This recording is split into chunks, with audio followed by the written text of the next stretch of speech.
From days of Infinity, for uncharted region of the universe, comes a legend.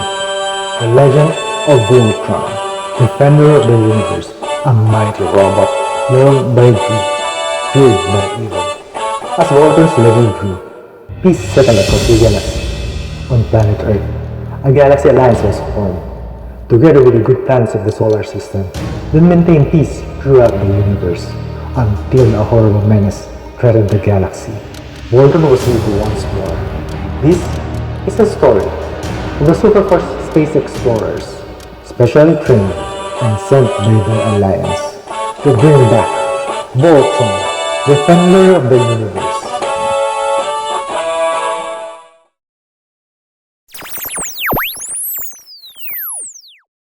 Hello, Sandernatics! My name is Sanders, and I present you the Super MiniPla Lion Force Voltron. This combinable figure robot was manufactured by Bandai Hobby to represent Lion Force Voltron from the anime series Beast King Go Lion, also known as Voltron, Defender of the Universe.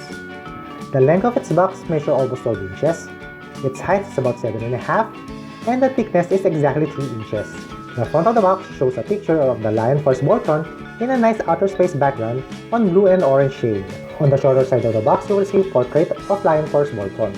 On one longer side of the box shows the actual 5 lions you will get from this kit. The other longer side of the box shows Lion Force Voltron in different poses, the 5 lions, and the weapons included on this kit. Upon opening the box, you will get 2 packs of instruction manual and 6 clear plastic packs storing the stickers and all the Voltron runners in which you need to cut using a plastic cutter. Plastic Pack A is divided into 5 sections and contains Voltron's weapons. Plastic Pack B is also divided into 2 sections and contains white parts. Plastic Pack C is also divided into 2 sections and contains yellow, red, white, and black parts. Plastic Pack D is also divided into 3 sections and contains yellow, red, white, and black parts. Plastic Pack E is also divided into 3 sections and contains blue, green, some yellow, white, and gray parts. And last, Plastic Pack F is also divided into 3 sections and contains red, blue, yellow, black, and gray parts. Now that we have all necessary pieces, let's build the 5 lion.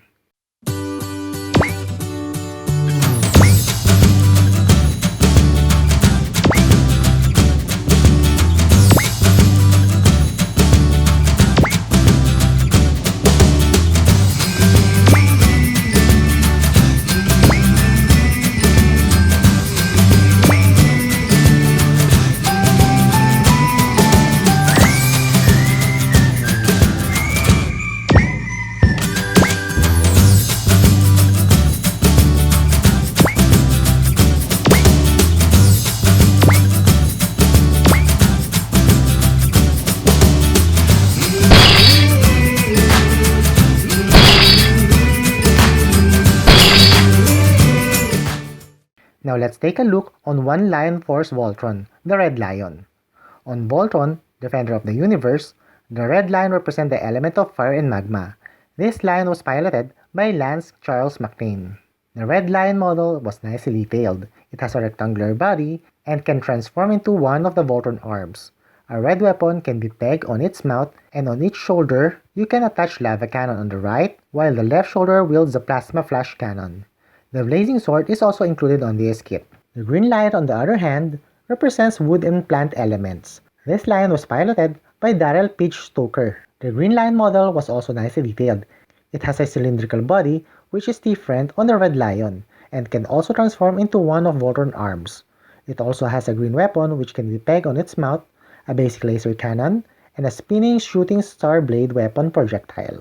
The blue lion represents water and ice. This lion was originally piloted by Sven Holgersson and later by Princess Allura of the planet Aros. The blue lion's mouth weapon is similar to the design of the green lion's weapon, but it has a chunkier blade in the center and added points on each end for more even damage. On its shoulder, the blue lion wields the basic shoulder cannon as well as a far more excitingly named triple barrel mortar cannon. The yellow lion represents the element of rock and sand. This lion was piloted by Tsuyoshi Hunk Garrett. The yellow lion's mouth blade is another dagger-like weapon with 2-sided blade which curve to meet a point in the center. In addition to that, it also attacks using 2 rather wonderfully named weapons, a razor shotgun shoulder blaster and a dual shoulder blockbuster turret. Lastly, the black lion represents the element of lighting.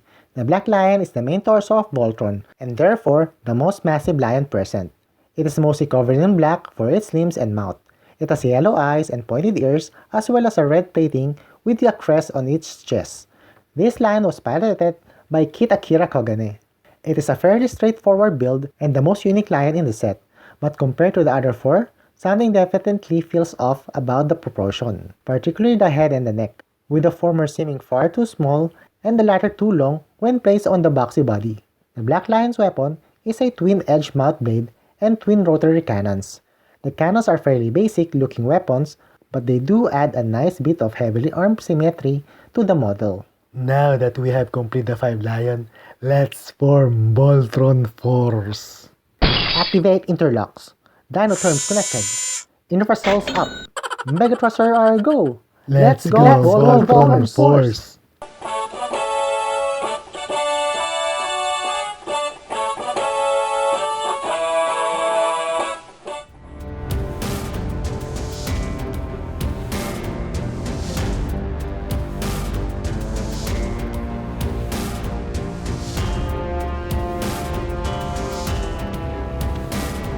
Form feet and legs. Form arms and body. And I form the head.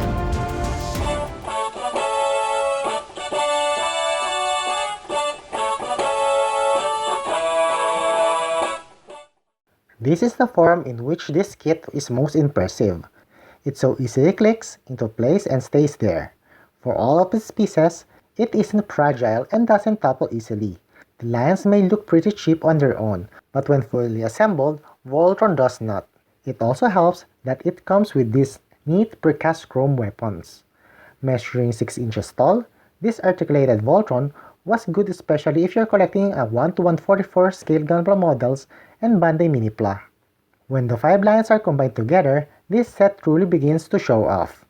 Having to pull off so many parts in order to transform, it may be annoying, but certainly can't deny the results. This is about as anime accurate as a Go Lion/Voltron model kit can get.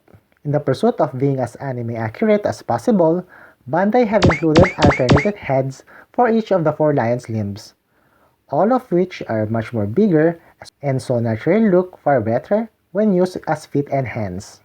Needless to say, despite some minor hassle of parts forming, the color and sculpting were superb. The attention to details was awesome, and the size of it was scaled to most 1:144 or 1:100 Gundam model kits. The part seems durable also, and there is no parts that keeps popping every time I post this figure. Look at the face of this thing! Now let's take a look at what kind of accessories this kit comes with. Each lion have a mount weapon on their own, and another 2 weapons that can be attached on their shoulders. This weapon also had this gimmick.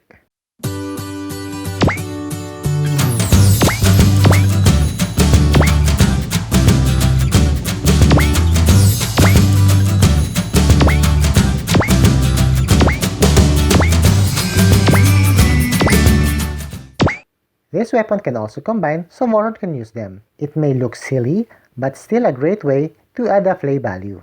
Aside lion weapons, this kit also includes the spinning laser blade and the blazing sword. Both weapons were nicely detailed and already painted for much more color accuracy. It doesn't have any stickers, so that it is one of the best pieces that this kit had. You just need to take good care of it even if it seems durable. Both weapons were vulnerable to paint chips and breakage due to its pointed parts and thinness. The unique feature of this figure was the articulation with the conjunction of its combining gimmick. Being able to form Voltron from 5 lion machines doesn't compromise the basic articulation, which is somewhat spectacular, especially how small the figure was. It's complaining time. The only issue about this figure were the parts forming. Being small and detailed figure comes with a price. There is a lot of parts forming parts just to combine these 5 lions. Aside the lion heads, you need to dismantle most of the lion's legs and you need to keep them securely on separate ziplocks in order for you to turn back Voltrons into 5 lions. Once you lose these lions' legs and heads, then you will be stuck to only have a Voltron. Head is ball joint, shoulder can rotate 360 degrees, arms all the way up, elbows can extend for awesome bicep bend, hands are both on ball joints, legs can split, legs can go this far and that far, bend at the knee, feet can move sideways, and both feet can swivel up and down. Here are the comparison to my other toy collection. Lego minifigure, Takara Tomy Pikachu, Jolly Kitty Meals Jolly Beer on the Door Philippines, Bandai 5-inch Action Hero Red Ranger, Revoltech Woody, 1 to 12 scale of Naji, 1 to 1/4 of Gundam,